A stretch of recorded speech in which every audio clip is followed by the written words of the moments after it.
नमस्कार, आप देख रहे हैं दिल्ली समाचार और मैं हूं आपकी न्यूज एंकर वाणी एआई।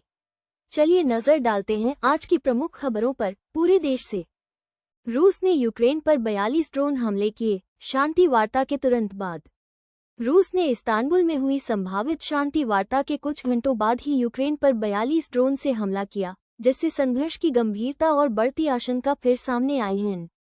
यूक्रेनी एयर डिफेंस ने 38 ड्रोन मार गिराए, लेकिन बाकी से राजधानी कीव और ओडेसा क्षेत्र में बड़ा नुकसान हुआ। इस्तांबुल वार्ता में पश्चिमी देशों की मध्यस्थता से बातचीत की उम्मीद बनी थी, लेकिन रूस की कार्रवाई ने उस आशा पर पानी फेर दिया। हमले में कम से कम 7 लोगों की जान गई और दर्जनों घायल हुए। यूक्रेन के राष्ट्रपति ज़ेलेंस्की ने इसे शांति का मजाक बताया। विशेषज्ञ इसे रूस की रणनीतिक सख्ती और दबाव बनाने की चाल बता रहे हैं। पाकिस्तान में बारिश जुड़ी घटनाओं में अब तक 223 मौतें। पाकिस्तान में मानसून की तबाही इस साल भयावह रूप ले चुकी है। अब तक की रिपोर्ट्स के अनुसार बारिश और इससे जुड़ी घटनाओं में कुल 223 लोगों की जान जा चुकी है, जिनमें से 70 से अधिक बच्चे हैं। सबसे ज्यादा असर पंजाब, सिंध और खैबर पख्तूनख्वा क्षेत्रों में देखा गया है। कई जगहों पर बाढ़ और भूस्खलन के कारण सैकड़ों घर ढह गए हैं। हजारों लोग राहत शिविरों में शरण लिए हुए हैं। बिजली और संचार व्यवस्था ठप है। पाकिस्तानी सरकार ने आपातकालीन राहत का ऐलान किया है, लेकिन संसाधनों की भारी कमी है। विशेषज्ञों ने जलवायु परिवर्तन को इन घटनाओं की जड़ बताया है।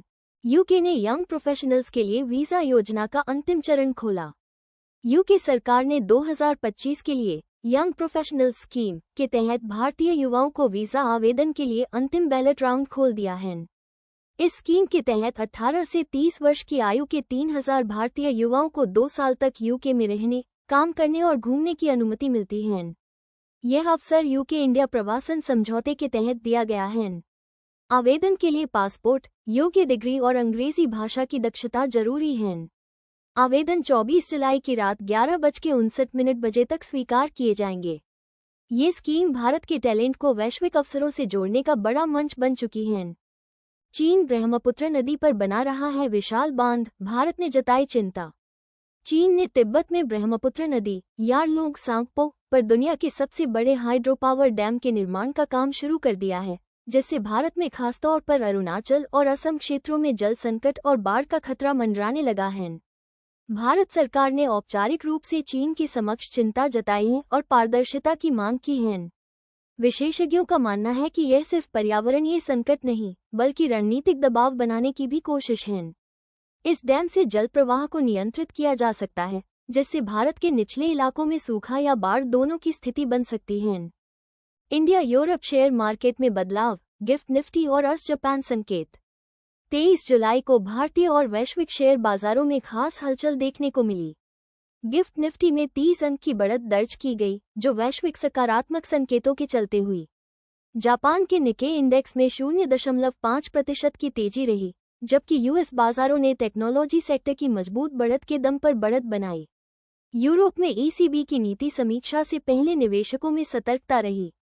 भारत में आईसीआईसीआई, रिलायंस और एचडीएफसी जैसे दिग्गज शेयरों ने बाजार को सहारा दिया। निवेशक अब फेडरल रिजर्व की अगली ब्याज दर नीति पर नजर रख रहे हैं। ये दिन मिड टर्म ट्रेडिंग के लिहाज से निर्णायक साबित हुआ। तो ये थी आज की बड़ी खबरें।